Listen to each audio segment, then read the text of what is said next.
Hello, everyone. If you like what I'm doing here, please consider subscribing, liking, and commenting. It would really help the channel out quite a bit. Thank you very much. The CBS Radio Mystery Theater presents...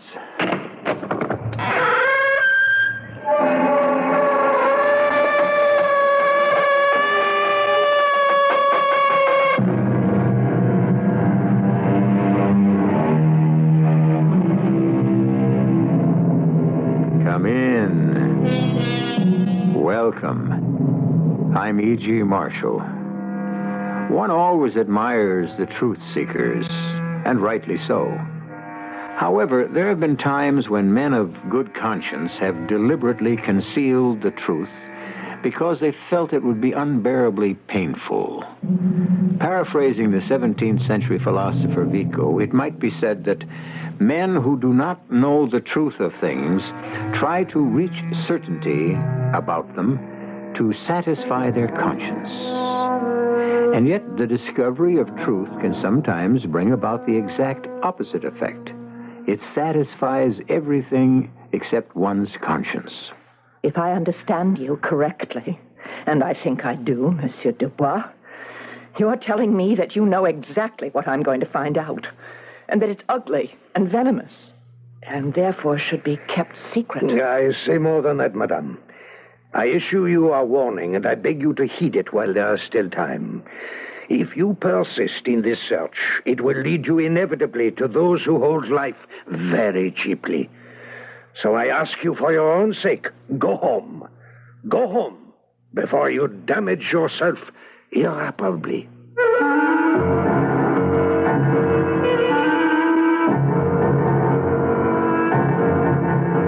Our mystery drama, Sleeping Dogs, was written especially for the Mystery Theater by Murray Burnett and stars Marian Seldes.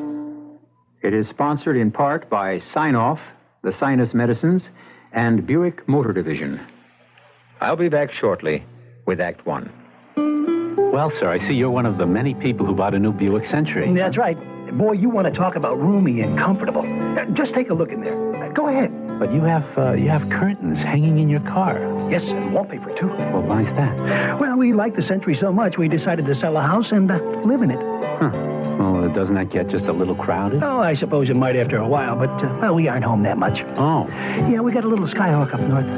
Buick, dedicated to the free spirit in just about everyone. I want that sinus medicine. Headache tablet? No, the sinus medicine that relieves headache and congestion, internal sinus pressure, and postnasal drip. You mean Sign-Off? Exactly. Compare Sign-Off tablets with anything you've ever taken for sinus. No sinus tablet you can buy relieves more symptoms. Sign-Off gives you a full dose of pure aspirin plus a powerful sinus drainer. Sign-Off works fast to help sinus pain while you drain. Sineoff. Sign-Off, the sinus medicines in the bright red box. Take when needed, only as directed.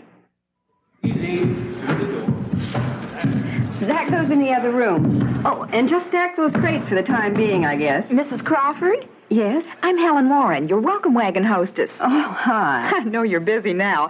I just wanted to say hello. May I come back when the movers leave? I hope you will. It's a new neighborhood, and there's so many things. Whether you're moving into a new home, a townhouse, or an apartment, it pays to take a break from unpacking and get to know your welcome wagon hostess. I didn't remember this many windows. Do you know of a place to buy drapery material? There's an excellent shop nearby with a large... Your welcome wagon hostess has information about your neighborhood and your city to save you time and money. She brings your family a basket of useful gifts, too. And she's as close as your telephone. In near north suburban Chicagoland, the number to call for your welcome wagon hostess is 629-1473. That's 629-1473. Welcome Wagon, America's neighborhood tradition since 1928.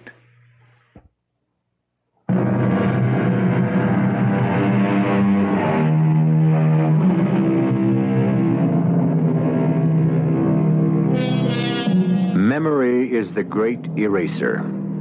It has a way of betraying our senses by blotting out the jagged edges of sorrow and unhappiness and leaving us with a false glow of happiness for the good old days.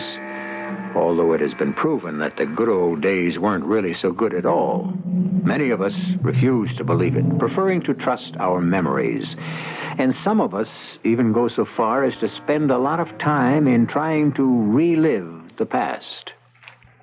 Don, did you see this article in tonight's paper? Mm-hmm. Oh, you were dozing again. No, I was sleeping. Listen to this. Yesterday, the remaining members of that gallant underground group of World War II, Les Insurgents, had a sad reunion. The occasion was the funeral of one of their comrades, Léon Bourlet, who died after a long illness, reducing the living members of that famous band to 6.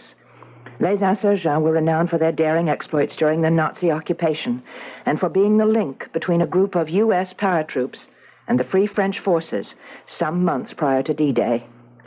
Now, what do you think of that? Léon Bourlet. He was a good man, Leon. Was he? Or was he the man who turned over Lance to the Gestapo? Oh, please, Florence, I thought that perhaps you were beginning to forget. Please, let's not tear at this thing. I could stop if I once knew. Was Léon Bourlet the man who betrayed Lance? Oh, he couldn't have been. You sound so infuriatingly certain about who it could not have been, and so eternally vague about who it really was. I happen to know that Leon was operating in the south of France at the time Lance was dropped, and I doubt if they ever met. But you don't happen to know who turned Lance over to the Nazis. No, I don't. I'm no longer going to accept that answer, Don. Florence, we've been through this so many times, and so uselessly. Please don't let that news item upset you. It hasn't upset me. It's given me an idea. I'm going to Paris.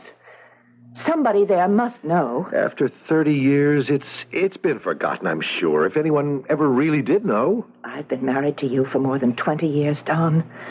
And I still can't understand your attitude about Lance's death. After all, you were both in the same outfit. Florence, millions of people were killed in the war, and a lot of them were paratroopers. But only one was Lance Sheldon. And he didn't have to die. He died because some coward turned him into the Germans to save his own skin. Do you think it's right that whoever that was should go unpunished? I don't think the man went unpunished. I think Les Insurgents took care of him. Well, then why don't you or anyone else know his name? Because of Les Insurgents. I was there. I worked with them. They had a fierce pride in themselves and their love of France. To the public, every one of Les Insurgents was a hero. If one wasn't, no one will ever know. And that's the way they intend to keep it. I'm just as proud of Lance and his record. He was so beautifully young, Don. So brave. I'm sorry. I'm leaving for Paris as soon as I can get on a plane. Florence, do you believe I love you? Oh, Don, of course. Then listen to me when I tell you not to go, not to waste your time. Oh, how can I explain this to you? The times were different then. And no, they were murderous. It wasn't only the war and the killings and the fear. It was the people. I don't want you rooting around in that garbage heap. It could be dangerous. You don't have the faintest idea of what you might be getting into or even where to start. Yes, I do. I just read part of the newspaper article to you. The rest of it dealt with a priest, Father Vilmy. He's the parish priest where Léon Bourlet was buried, and he used to be one of the leaders of Les Insurgents. I'm going to start with him. Father Vilmy? Yes. Come in. Thank you. My name is Florence Peterson. Mrs. Peterson. Yes, madame? I read about you in the paper in America. About Les Insurgents. Yes, and... This is my second marriage. My first husband was Lance Sheldon. I've come a long way to get an answer to something that's been bothering me all these years. If I can help you in any way... I want the name of the man who betrayed my husband. I'm sorry, Madame Peterson, but I do not have the information you seek. Well, I find that strange, Father. You must admit, you were one of the leaders of Les Insurgents. You knew Lance. And yet, you don't know the name of the member of your group who betrayed him?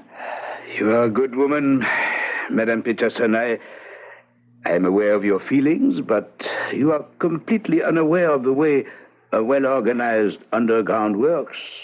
If it is to survive, it had better see that all of its members know as little as possible about everyone else. But you knew Lance. I did. I had been chosen as the contact for Lance and others.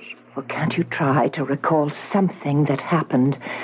Something that... It is a long time ago, madame. It is the dead past. Let it remain dead. Don said it would be like this. Don? My husband, Don Peterson. He said you'd be hiding behind some silly sense of keeping the memory of Les Insurgents bright and shiny. That you didn't care about punishing the traitor. He's a wise man. Why didn't you heed what he said? Your first husband is dead. If you will forgive me, you are living with a memory. It is best you forget it. You and Les Insurgents are also living with memories. If you're entitled to them, then I'm determined to have mine whole and complete, the way you want yours.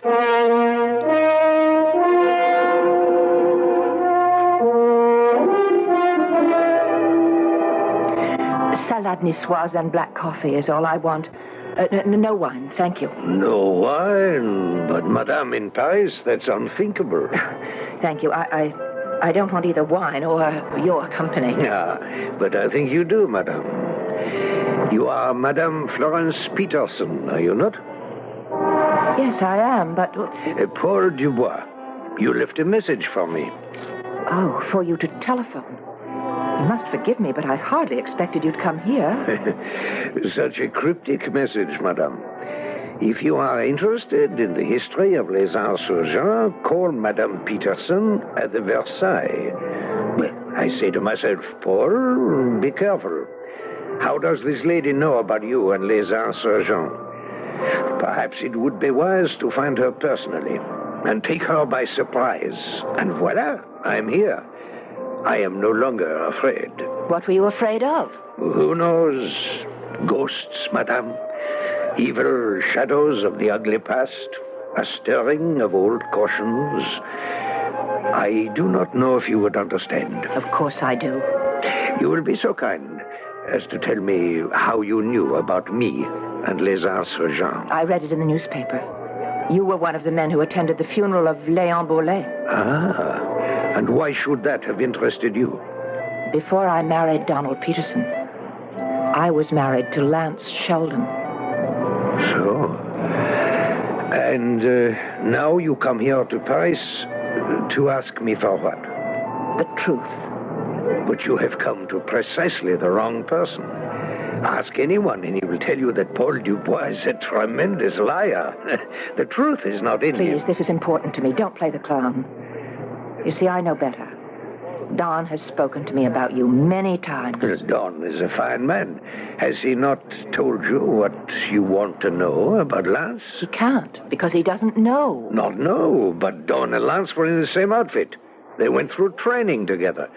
Surely Don would know what a magnificent officer Lance was and how he's made. I don't need Don, nor you, to sing Lance's praises to me. After all, I was his wife for 6 months. 6 beautiful months. What I want to know is who betrayed him.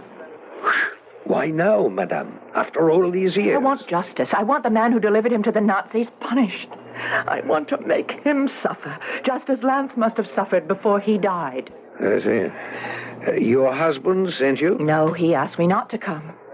Why do you think he would make such a request? Oh, he's been telling me for years, let sleeping dogs lie. Don't reopen old wounds, but that's not his real reason. No?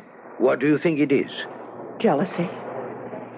I suppose we both know I'd never have married Don if Lance lived, and I think he wants me to forget. And do you think he's wrong? No, I think he's right. But what he doesn't understand is that I can forget much more quickly and easily if I could once be sure that the man who betrayed Lance had gotten what he deserved. Do any of us ever get what we deserve? Oh, Monsieur Dubois, I didn't come more than 3,000 miles to answer philosophical questions. I understand, madame. You came for revenge.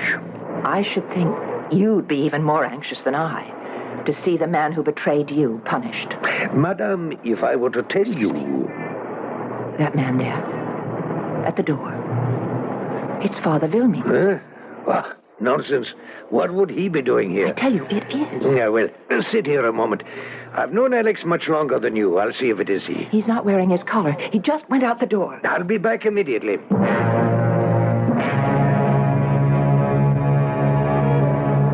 Well, what did he say? Where is he? Well, I imagine where he should be, at his parish.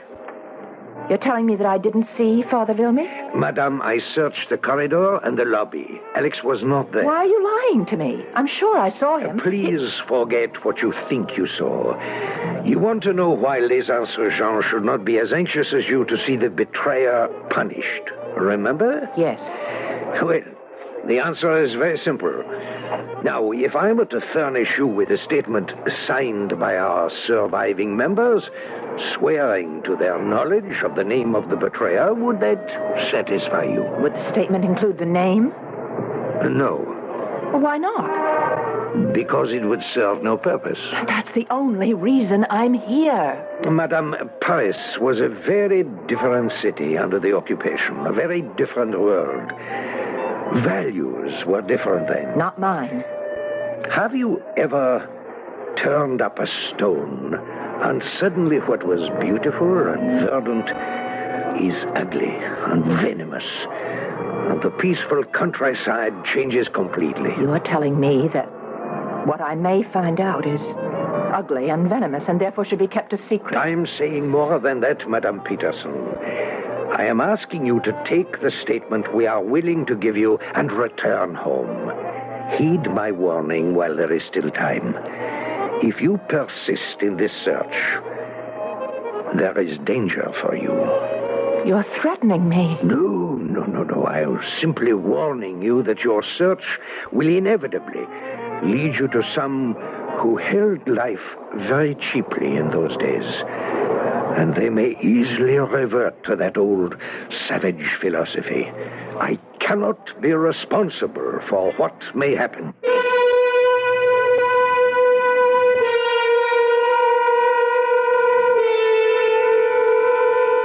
The Bible says, and the truth shall set you free. But it doesn't say at what cost. Some people aren't willing to pay the price.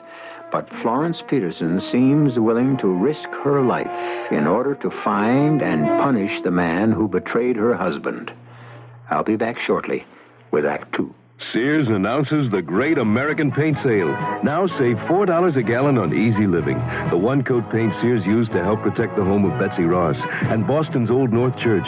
Now save on Easy Living, Sears' best flat finish latex. It covers walls and woodwork in one coat when applied according to label instructions. And later, when it counts, washes clean like enamel.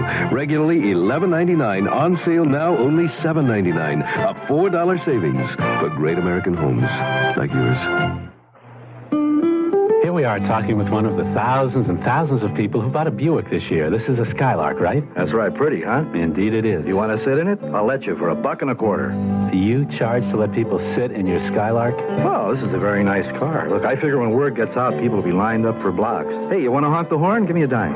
Listen, sir, Buick dealers let people do this for free. They do? Yeah. Well, I think they're missing a good bet. Buick, dedicated to the free spirit in just about everyone. The name is Beverly. No, this Beverly is not a girl. It's a factory-approved auto tune-up shop established 20 years ago. Beverly Auto Tune-Up Service in Oak Lawn, Illinois, at 4545 West 91st Street, 2 blocks east of Cicero Avenue. The phone number is 636-0808. When your car isn't running right and needs a tune-up, you don't have to go through the inconvenience of taking it someplace, leaving it all day, being without it, and picking it up. It can be done in 45 minutes while you wait. Call Beverly, 636-0808. Make a definite appointment for a specific time. When you arrive, the team at Beverly begins working on your car immediately. Positively no waiting. You can watch the work being done and ask questions if you like. 45 minutes later, your car is finished. Modern equipment and genuine factory parts are used. Hours are 7:30 a.m. to 4 p.m. Stop in and look it over. And remember, Beverly is open Saturday. P.S. Call Beverly about owning your own tune-up shop. Why not put Beverly's name and number in your little black book? Beverly Auto Tune-Up Service, 4545 West 91st Street, Oak Lawn, Illinois. Call 636-0808.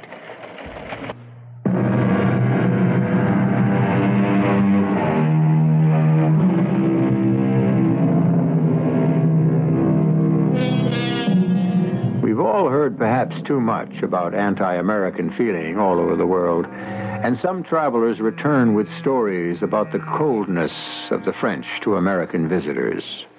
Most Americans still find Paris a beautiful and friendly city to visit, but the reception given to Florence Peterson is really something else. Not only do the people she is seeing say, in effect, Yankee, go home, but they are seemingly willing to force her to get out of France.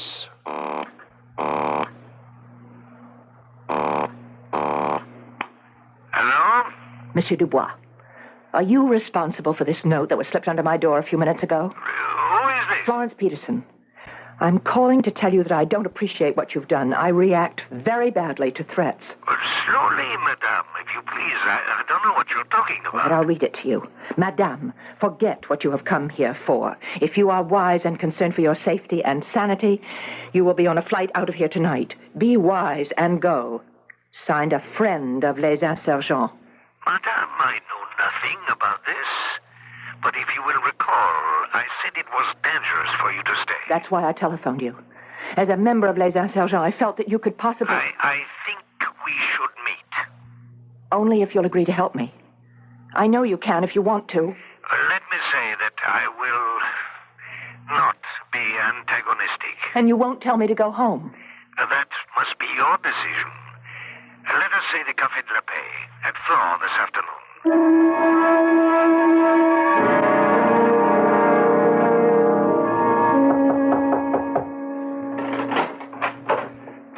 Oh, Mr. Craig, do come in. Thank you, Ms. Peterson, for seeing me.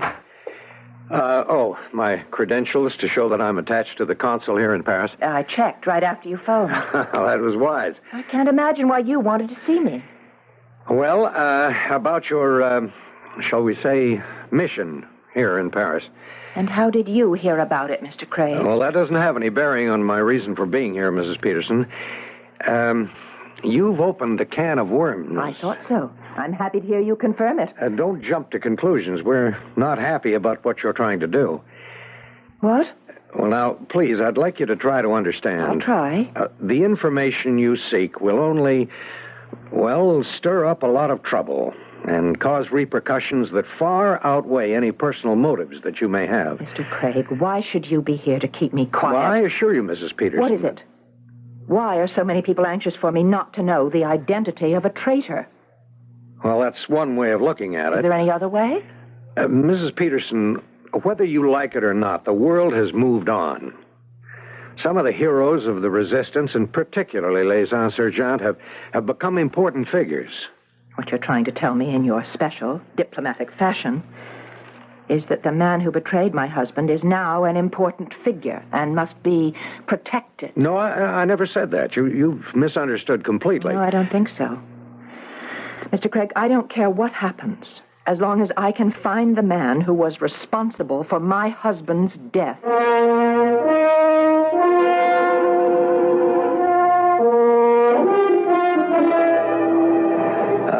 Madame, you see, this time it is I who wait for you.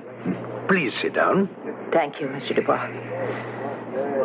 Does this mean you are willing to help me? Of course. The more I thought about your obvious love for young Sheldon, the more I sympathized. At first, I was thinking too much of Les Insurgents and your present husband. What do you mean? You told me that Don Peterson, who I also know, asked you not to undertake this. And you did, anyway. Then, indeed, it is apparent how much your first marriage meant to you. Yes, what you say is true. I can tell you, a stranger, that I loved Lance as I never could love Don. Oh, it's not that Don isn't... It's just that I remember Lance as sunlight and laughter, and Don is... Oh, Mr. Dubois, I respect Don. He's been good to me. Of course, you know how we met. No. He was chosen to tell me of Lance's death. I remember asking him at the time whether Lance's betrayer had been punished, and I think he said something to the effect that it had been done. I really don't remember. He was very kind, gentle. Yes? Maybe I haven't been the wife to him that I should be, but I do try, I honestly try. But Lance is there somewhere in the back of my head. And also in your heart. Yes, I suppose so. But I really believe that if I can satisfy myself that justice has been done, then maybe it isn't too late for me to make it up to Don. And that is why I am here. I am prepared to help. Then you'll give me the name. That's not for me to decide. I must obtain permission from my comrades. If you will wait until I make a phone call, I may have some news for you.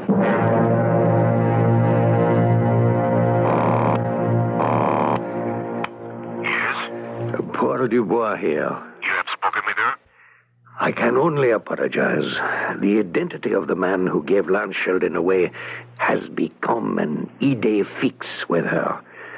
I don't believe that there's any way in which she can be dissuaded. Well, we just have to let her go ahead and try to block her at every turn. I disagree. You must be protected at all costs. That is our prime objective. I suggest elimination. Absolutely not. You have not met the woman. I have. She will not rest. There is no reason for her to be removed, and I forbid it. There must be another way. Can you think of one, sir?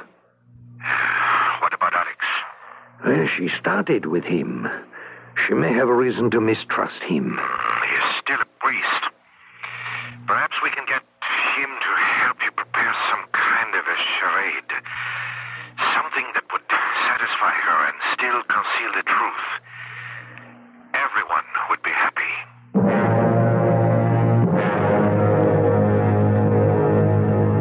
That was a long call. Well, can you tell me the name? Not at the moment, madame, but I am hopeful. Of what? Of getting permission from those who have yet to be contacted. And how long will that take? Oh, a day or two at the most. Meanwhile, you enjoy the beautiful sights of Paris, and I promise to contact you.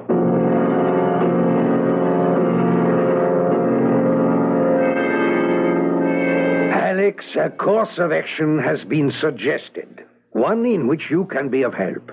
And that is? To give her an answer, to make her believe that her search has been successful. Can it be done? I think, with your help. And, what would that consist of, Paul? Well, let's say a theatrical presentation. A recital of how angry we were when we discovered that we'd been betrayed. And how frightened, if we must be truthful. That too. And then we discovered the traitor, and we eliminated him. Lance Sheldon's death had been avenged by the death of the man who betrayed him, and Madame Peterson is happy. Do we have a name for the traitor, Paul? Any name will do. Any name in your graveyard. No. But it's foolproof, Alex. We'll tell her what she already half believes. That you couldn't give her the information before. You had to get permission from all the members of the group. I cannot use the church to buttress a lie. I will not be a party to it, Paul. The church doesn't enter into it.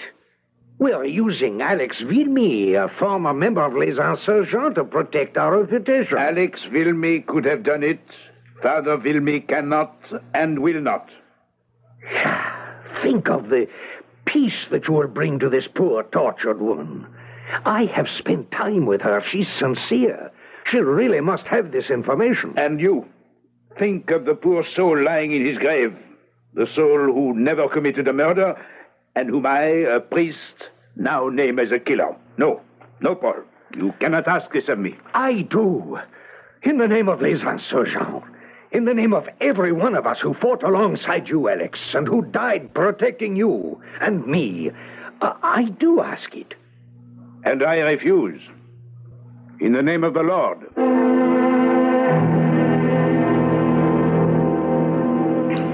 Mr. Craig, if you've come here again to tell me to leave Paris, you're just I would be just wasting my time. I know that, Mrs. Pearson.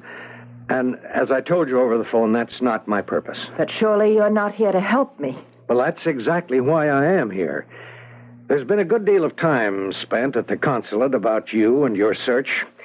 We're deeply concerned about your safety. Please.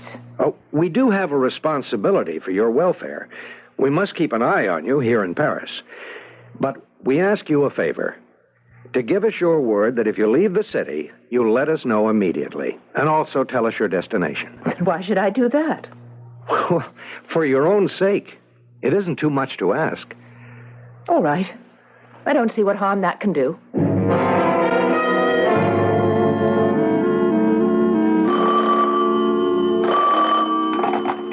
Hello? Madame, I have good news for you. Tomorrow you shall have the answer you seek. You will be downstairs in front of the hotel at exactly 10 o'clock in the morning. Because we have to drive out of Paris. Where are we going? I cannot tell you. But what does it matter? I promise that when we are finished, there will be no more questions in your mind. Oh, that's wonderful. Oh, but... Oh, I feel like such a fool. I've made a commitment. I thought you were committed, madame, to finding the name of the man. Oh, I am. I'll go with you, but I promised to inform the American consulate if I left Paris, to tell them where I'm going. Out of the question. But I gave Mr. Craig my word. That is regrettable. I wish you a good day. No. Don't hang up. Why can't you let me tell the consulate? What harm could there be in that? Madame, you have never understood us or our motives. You have looked only at yourself. I thought by now you would have realized how jealous les insurgents are of their place in history, of our reputation. Because I pleaded your cause, and because the answer you seek concerns me personally, permission has been given to tell you the whole story. But it must stop there. No one else. I thought I could trust you. Right. No. All right. I'll be downstairs at 10 o'clock, and I'll go with you, and I won't tell a soul. I give you my word.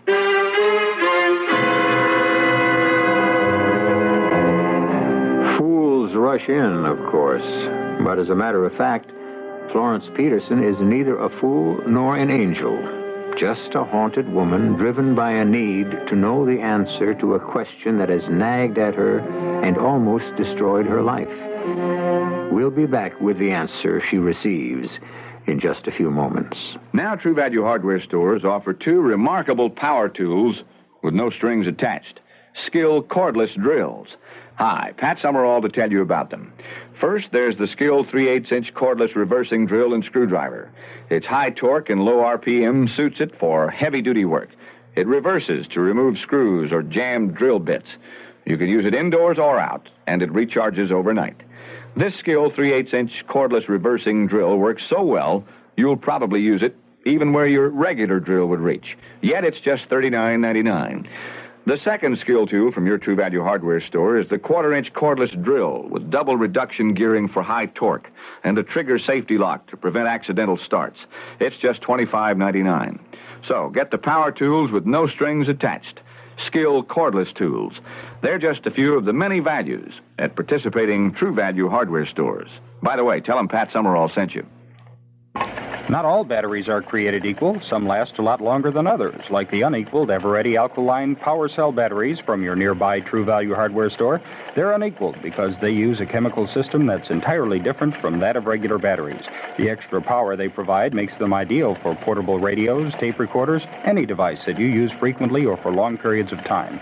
And maybe even more important, they'll hold their power for months when not in use, so they're perfect for devices you use infrequently, like calculators, cameras, and flashlights.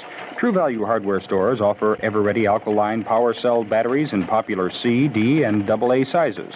So you'll get more power you can depend on, with a battery that was created more equal than others. Ever-ready alkaline power cell batteries are just one of the many values you'll find at the participating True Value hardware store near your home. This is WBBM Chicago.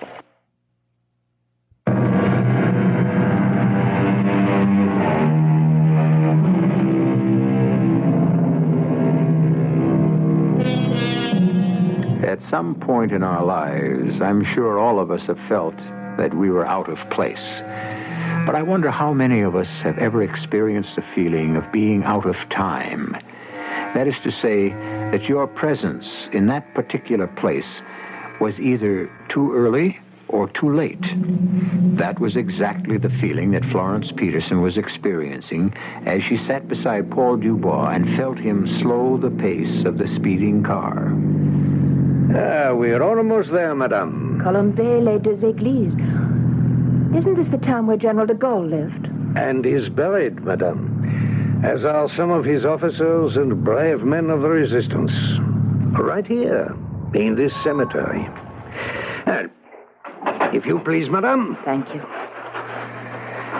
Are you all right? Yes, I think so. I just feel frightened. Cemeteries affect some people that way. A reminder of our mortality. I'm all right now. Good. Here, we step off the path here. My family plot is just over there. You're showing me a grave? Yes, madame. A tombstone. And on that tombstone will be the name you seek. But I thought you said this was your family. The end of your search. René Dubois. Born 1921. Died 1944. My brother, madame. My brother was the traitor. Oh, no. Oh, I'm sorry. No, you are not. He was too young. I blame myself, but it was difficult. We had always been close, and we made a mistake. I told him about Les Insurgents and asked him if he wanted to join us. I knew, of course, what the answer would be. But I did not know that within 2 weeks he would be caught. It was too soon. I understand. You don't have to say any more. You must hear the whole story. We knew René had been captured, but he rejoined us a week later with only a few superficial bruises and a story that he deceived the Gestapo into thinking him an innocent. I wanted to believe him. I think it was only because he was my brother that the other officers allowed themselves also to be deluded. But it was possible, wasn't it? Hardly, madame. We had seen too many prisoners who had been interrogated by the Gestapo. And then little things began to go wrong. Our plan seemed foredoomed to failure. And we knew. But still, no one said anything to me until your husband was captured. Then we knew action had to be taken. He was my brother, madame. And I executed him. Your husband and Les Insurgents were avenged. But an oath was taken, madame, an oath not to reveal this to anyone. It was something that was finished and forgotten. I promise to forget. I will never breathe a word of this to a living soul. I understand so much now. The reason for your actions, And Father Wilmy. Monsieur Dubois. I neglected to ask you when you ordered the gravestone I put in your plot yesterday whether you desire the bill to be sent to your home or your office.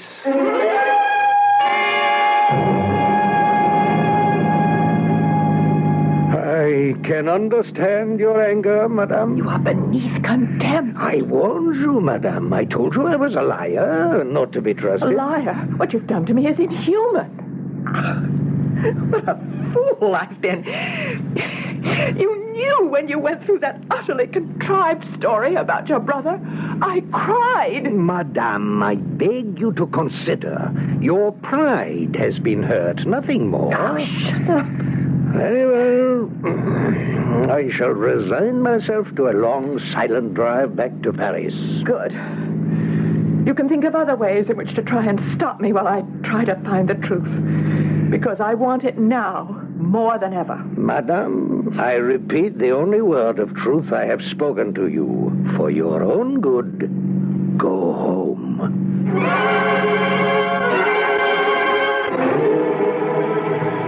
Hello? Dubois. Paul, I trust you have good news and everything went well. A disaster. The stonemason asked where he should send the bill just after I'd convinced her. I shall never forgive myself for not paying him at the time. It was... Bad luck. As it would seem, we have almost exhausted our resources. I don't see what else we can do short of... Well, you will have to forget about her, obviously. I still have one avenue open to me. I cannot think of a single possibility. The truth. Well, aside from the risk you run, I don't think that at this point she would believe it.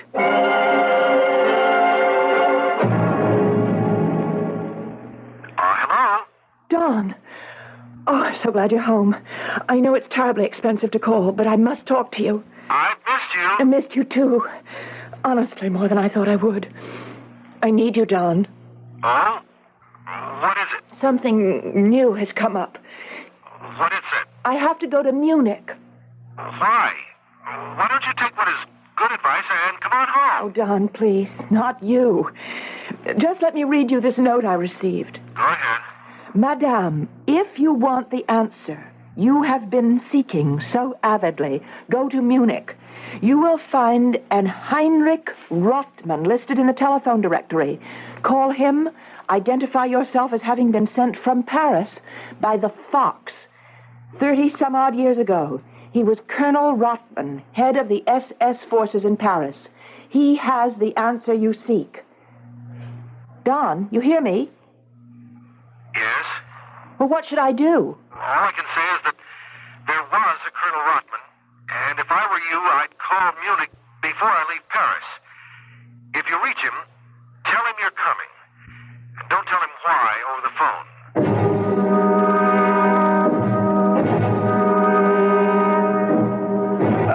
Frau Peterson, come in, come in. I fear the room is too warm, but in the remainder of my life I seek warmth.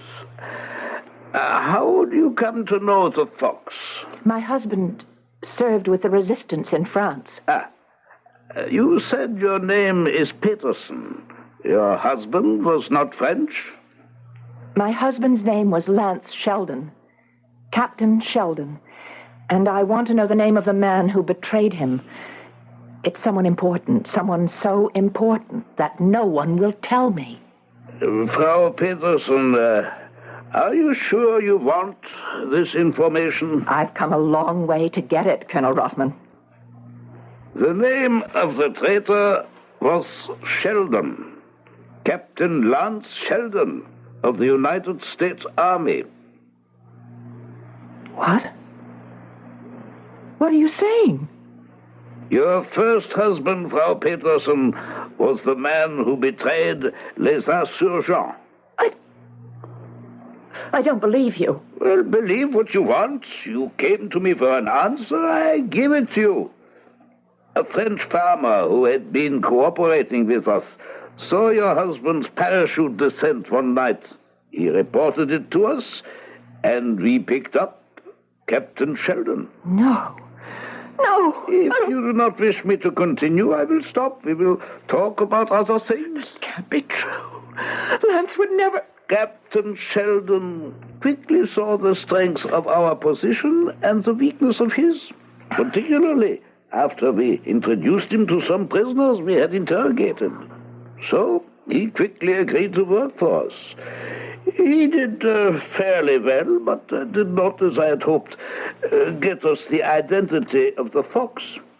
Although it is of no importance to me today, I believe the fox executed Sheldon when they discovered he was our link to them.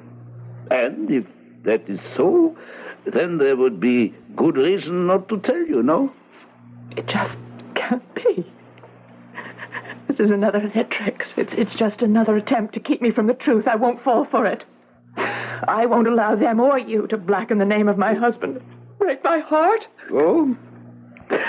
You would perhaps like to see some photographs I have kept over the years. No, they don't interest me. Of course not.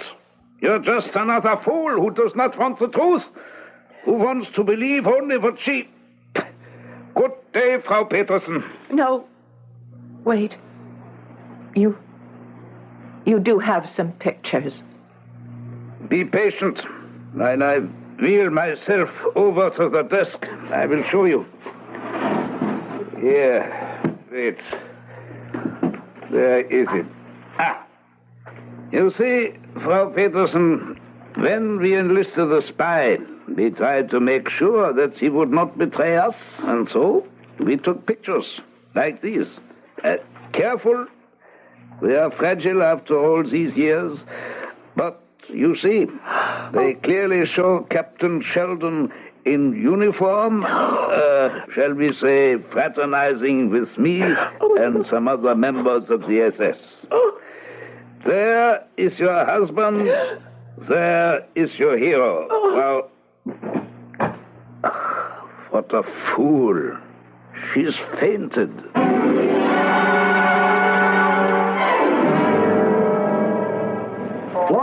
Florence, over here this way. Don, how did you know I'd be on that? Dubois cabled me that you'd be on this flight. Oh, well, that was nice of him. Of course. Well, now you know. Yes, I know. Don, I can't face you. All these years. These long-wasted, bitter years. And you must have known and you couldn't tell me. Oh, I can't ever... How can I make them up to you? No need. Remember Browning's poem? Grow old along with me? Oh. The best is yet to be. Don. For you, Florence. And for us.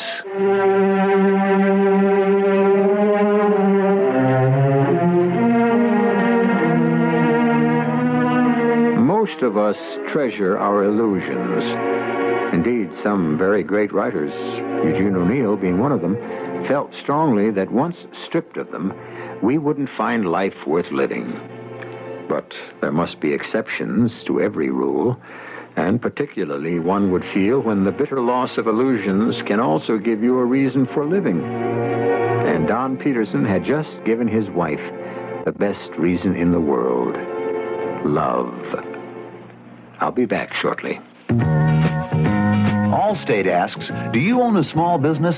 Go over these questions with your present group health and life insurance agent.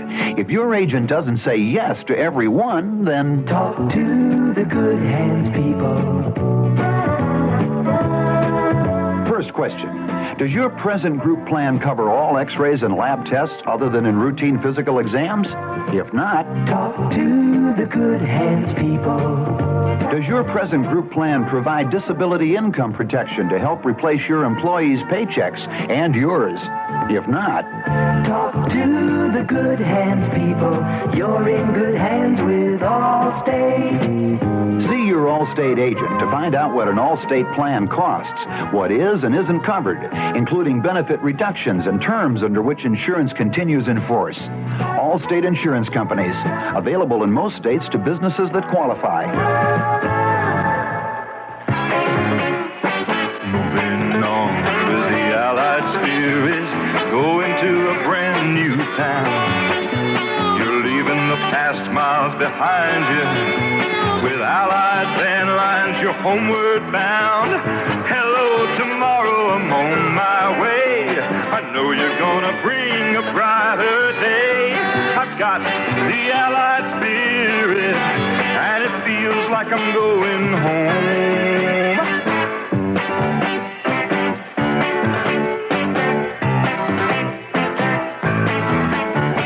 New friends to make, new seeds to sow. With Allied Van Lines, I'm raring to go. Hello, tomorrow, I'm on my way. I know you're gonna bring a brighter day. I've got the Allied spirit, and it feels like I'm going home.